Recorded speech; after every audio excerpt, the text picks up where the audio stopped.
In the 1870s, Britain was the largest steel producer in the world, producing just over 40% of the world's steel. However, by the 1880s, the United States had overtaken Britain in steel production, and then in the 1890s, Germany overtakes Britain in steel production as well. And by 1913, Britain accounted for 11% of the world's steel production, and now in 2025, Britain accounts for 0.3% of steel production. So what's happened to British steel?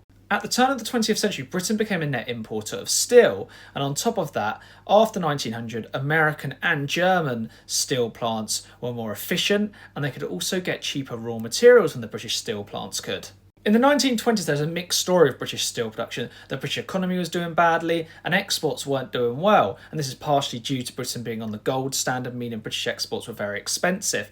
And on top of that, the price of scrap materials were more expensive during the 1920s and 1930s, and also wages had risen as well. For example, wages accounted for around 11.6% of the manufacturing price of steel. However, now it's up to 16%. So a massive increase, and this is mainly due to unions basically merging together into bigger unions, meaning they have more bargaining power.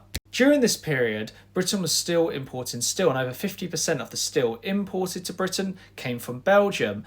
And also on top of that, in 1935, 2/3 of Britain's steel exports to the British Empire went to the Dominions, and it also steel made in Teesside was used to make the bridge in Sydney Harbour, which is very interesting, and important basically steel plants in Britain during this time. Of course, Teesside, places in Sheffield, Port Tabloy, Scunthorpe, and many more. After the Second World War, the Labour government used money from the Marshall Plan to fund their nationalisation of the steel industry. However, a lot of this money was also used to basically modernise and update and improve the efficiency of British steel plants.